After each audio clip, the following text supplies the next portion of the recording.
Greetings from brain spine and joint clinic. ये हमारा video third part है Covid recovery series का, जो बेस्ड है कि ब्रीदिंग का प्रोसेस ह्यूमन बॉडी में किस तरह से वर्क करता है और ब्रीदिंग में मेजर मसल्स कौन से यूज़ होते हैं। तो सबसे पहले हम मैकेनिज्म की बात करते हैं। जब हम अपने अंदर सांस भरते हैं, जब हम सांस लेते हैं अपनी नोस्ट्रल से, ये नॉर्मल प्रोसेस है। दो माउथ ब्रीदर्स भी प्रेजेंट हैं जो मुंह से सांस लेते हैं, but that is abnormal process. वो रॉन्ग तरीका है, गलत तरीका है सांस लेने का। रीज़न मैं आपको बताऊंगी अभी बाद में। जब हम नाक से सांस लेते हैं, उसके बाद फेरिंक्स एक स्ट्रक्चर रहता है जो कि हमारे इस लेवल पे प्रेजेंट होता है, यहाँ पे। उसके थ्रू, जिसको हम अपनी विंड पाइप कहते हैं, which is medically known as trachea, trachea के अंदर हमारा सांस वो हवा फ्लो करती है। ट्रेकिया के आउटसाइड पे जो वो एक सॉफ्ट स्ट्रक्चर है, बहुत सपल है और थिक टिश्यू की तरह है। उसमें उतनी बोन जितनी स्ट्रेंथ नहीं है, उससे भी ज़्यादा एक फर्म स्ट्रक्चर रहता है, कार्टिलेज, जो सी शेप रहता है इस तरह से। और यहाँ ट्रेकिया रहा तो ये इस तरह से इसको कवर करके रखता है, सो दैट ट्रेकिया कोलैप्स ना करे। तो वो उसको थ्रू आउट प्रोटेक्शन देता है। उस विंड पाइप को या ट्रेकिया को आगे दो डिविजन्स होती हैं, right and left. Right lung के लिए, लेफ्ट लंग के लिए। जो राइट लंग है उसके तीन सब डिविजन्स होते हैं, तीन पार्ट्स होते हैं। और लेफ्ट, जो कि राइट लंग से थोड़ा सा छोटा होता है, उसके दो पार्ट्स होते हैं। लेफ्ट लंग के दो पार्ट्स को लेफ्ट सुपीरियर और लेफ्ट इंफीरियर कहते हैं, ऊपर वाला पार्ट और नीचे वाला पार्ट। राइट लंग के तीन पार्ट्स हैं, ऊपर, बीच में और नीचे। Right superior, right middle, right inferior. तीन पार्ट्स राइट लंग में और दो पार्ट्स लेफ्ट लंग में। जब ये जिस पॉइंट पे, या जो बाइफर्केशन है, जो वाई शेप स्ट्रक्चर है, आप उल्टा वाई इमेजिन करें, जो उसका अपर पार्ट है, सिंगल स्टिक जैसा जो है, वो है ट्रेकिया या विंड पाइप। और उसकी जो दो डिविजन्स हैं वो हैं राइट एंड लेफ्ट को जाने वाली दो रास्ते कह लो, या दो वाई शेप स्ट्रक्चर्स कह लो। वो जो स्ट्रक्चर है उसको ब्रोंक्यूल्स कहते हैं, ब्रोंकियाई कहते हैं, आई एम सॉरी, ब्रोंकियाई। वो ब्रोंकियाई आगे सब डिविजन्स में बहुत सारे आगे छोटी छोटी ब्रांचेस बनाते हैं, ठीक उसी तरह जिस तरह एक प्लांट या ट्री की ब्रांचेस होती हैं। उन ब्रांचेस को हम ब्रोंक्यूल्स कहते हैं, आई एम सॉरी। ब्रोंकियाई दो मेजर डिविजन्स, एंड उसकी छोटी छोटी जो डिविजन्स हैं उनको हम ब्रोंक्यूल्स कहते हैं। वो डिविजन्स, जो वो ब्रांचेस हैं या वो स्टेम्स कह लो, वो आगे एयर सैक्स के साथ कनेक्टेड हैं। अब एयर सैक्स, जैसे कि हमने पिछली वीडियो में बताया, एल्व्यूलाई। अब हम इसको सिंगुलर बोलेंगे तो एल्वियोलोलस बोलेंगे, एल्वियोलस। और अगर हम प्लूरल काउंट कर रहे हैं, बहुत सारे ग्रुप है एल्वियोलस का, तो एल्व्यूलाई काउंट होगा। एल्व्यूलाई एक टिश्यू है जो कि पोरस है, जहाँ पे गैस एक्सचेंज होता है। गैस एक्सचेंज इसलिए होता है कि एल्वियोलस जो है या एल्व्यूलाई है, वो एक सैक लाइक स्ट्रक्चर्स हैं और उसकी आउटर सरफेस पे कैपिलरीज का नेटवर्क है। कैपिलरीज आर्टरी से छोटी होती हैं और पतली होती हैं, और उसमें गैस एक्सचेंज होता है क्योंकि उनकी परमेबिलिटी थिक आर्टरीज के कंपैरिजन में डिफरेंट होती है। परमेबिलिटी से मतलब एक तरफ से दूसरी तरफ क्रॉस करने का जो बैरियर रेजिस्टेंस है वो कम रहेगा। जिस तरह से मलमल का जो क्लॉथ होता है, उसमें से जब हम कोई अपना फूड प्रोडक्ट जैसे हम कर्ड बनाते हैं, तो वो उसमें से उसका वाटर निकलता है क्योंकि वो पोरस होता है। उतना पोरस आपका थिक कॉटन का क्लॉथ नहीं रहेगा, उतना पोरस आपका सिंथेटिक क्लॉथ नहीं रहता है। सो उस परमेबिलिटी की वजह से ऑक्सीजन और कार्बन डाइऑक्साइड का एक्सचेंज होता है। कार्बन डाइऑक्साइड बाहर जाती है वीनस ब्लड में, और ऑक्सीजन अंदर आती है प्योर ब्लड में, आर्टरी के ब्लड में।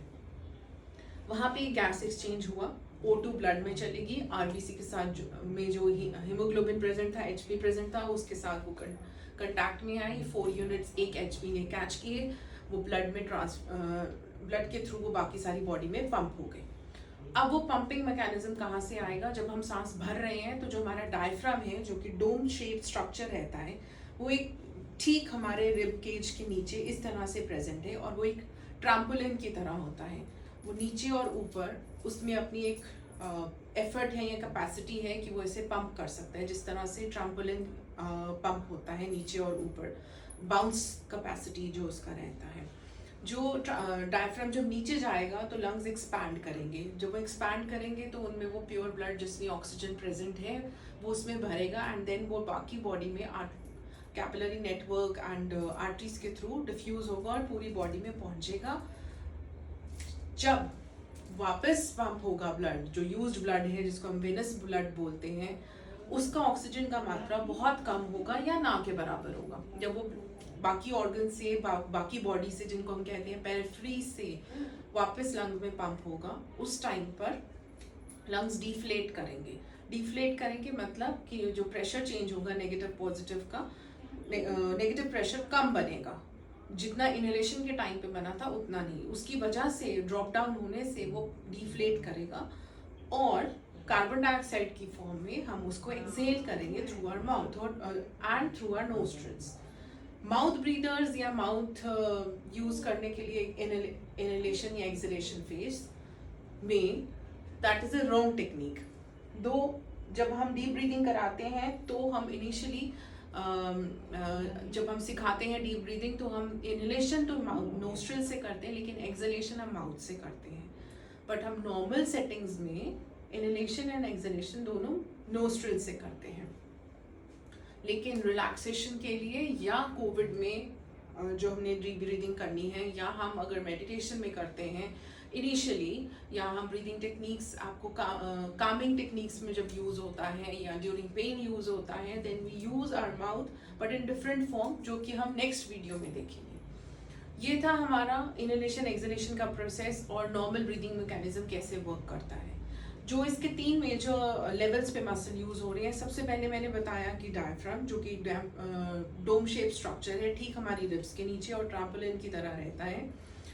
इनहेलेशन के टाइम पे जब हम सांस भरते हैं तो वो we push it down, the moment we push it down हमारी चेस्ट एक्सपैंड करती है आगे की तरफ, जो कि नेगेटिव प्रेशर क्रिएट करती है और एयर अंदर सक इन होती है। साथ ही हमारे laterals which is this area and this area, lateral area, ये रिब केज को एक्सपेंशन के लिए साइडवेज मूव करता है। ये इस तरह से डायमीटर हमारी चेस्ट का इंक्रीज करता है, जिसको हम ट्रांसवर्स डायमीटर कहते हैं। Horizontal expansion and the vertical expansion, because जो हमारा डोम शेप स्ट्रक्चर है डायफ्राम, वो नीचे की तरफ मूव किया। जो लैटरल्स हैं उसको लैटरल कॉस्टल मसल्स और लैटरल जो मसल्स हैं वो इस साइडवेज एक्सपैंड करेंगे। ये है second set of muscle. Third set of muscle हैं ये वाले, जो कि जब हम सांस भरते हैं ये ऊपर की तरफ आते हैं और चेस्ट कैविटी को ऊपर लेकर जाते हैं। जब ये ऊपर लेके जाते हैं साथ ही साथ ये फॉरवर्ड मूव भी कराते हैं, तो ये वर्टिकल डायमीटर, वर्टिकल डिस्टेंस बढ़ा रहे हैं और ट्रांसवर्स डिस्टेंस बढ़ा रहे हैं, जो कि हमारे को फॉरवर्ड एक्सपेंशन देने में हेल्प करता है। तो 3 लेवल्स पे जो हमारे मसल यूज हो रहे हैं ये बहुत इंपॉर्टेंट है कि इन तीनों में अगर इम्बैलेंस होगा, सपोज किसी को रिब इंजरी है या उसकी रिब केज में उतनी एक्सपेंशन नहीं है क्योंकि उसकी थोरैसिक स्पाइन स्ट्रक है, तब भी प्रॉब्लम आएगी, जो कि सेडेंटरी लाइफस्टाइल में बहुत कॉमन है। जिसको नेक मसल ओवर यूज कर रहे हैं, अगेन पोस्चरल कंपनसेशंस जिसमें फॉरवर्ड हेड पोस्चर रह रहा है, तो ये ओवर एक्टिव रहेगा। जब ये ओवर एक्टिव रहेगा ये ब्रीदिंग मैकेनिज्म में हेल्प नहीं करेगा, ब्रीदिंग मैकेनिज्म को रॉन्ग वे में एग्जीक्यूट करवाएगा।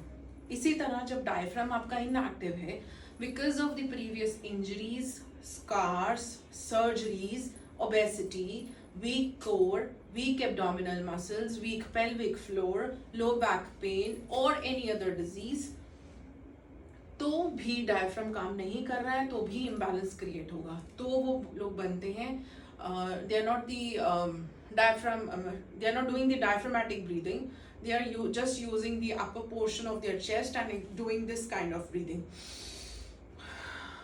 which is overuse of your chest muscle.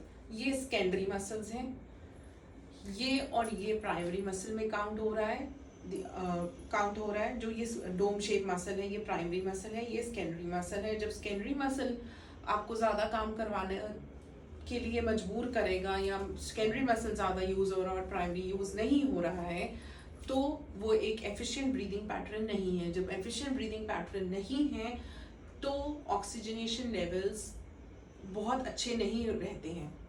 And also थोड़ा सा काम करने के बाद यू फील फटीग्ड, ब्रेथलेस और टायर्ड वेरी इजीली। तो ये था हमारा simple video, just looking into the basics कि सांस अंदर कैसे भरता है, इनहेलेशन फेज, कौन से मसल्स यूज होते हैं, कैसे गैस एक्सचेंज होता है एंड कैसे एक्सलेशन होता है। ये इनहेलेशन का एक्सलेशन का प्रोसेस नैनो सेकेंड्स में कंप्लीट हो जाता है और अंदर इतना बड़ा प्रोसेस चल रहा है। So we should be grateful about how God has और how nature has gifted us with such a beautiful and complicated mechanisms, जो कि हम लोगों को कोई एफर्ट नहीं करना है, because they are these are not like under our control कि हम ऐसे इसको ऐसे मॉडिफाई कर रहे हैं, इसको ऐसे ट्यून कर रहे हैं। These are the natural mechanisms, though we can retrain and train our breathing mechanisms, but वो जो आपके लंग्स में कैसे डिफ्लेशन इन्फ्लेशन हो रही है, नेगेटिव प्रेशर बन रहा है नहीं बन रहा है, गैस एक्सचेंज हो रही है नहीं हो रही है, एंड ये सारा कॉम्प्लिकेटेड प्रोसेस इतने सिंपल वे में नेचर हमें प्रोवाइड करके देती है और सेकेंड्स में हो रहा है। So we should be grateful for every breath we take, and specially Covid times had given us a major blow. Covid times ने हमें बहुत मेजर ब्लो दिया है, तो अपने आप को हेल्दी रखना और अपनी हेल्थ को प्रायोरिटी रखना सबसे बड़ी एक लेसन है जो हमें सीख लेना चाहिए। सो stay tuned for the next part, which will be working on the breathing techniques and some positions which will be helping you to improve your oxygenation.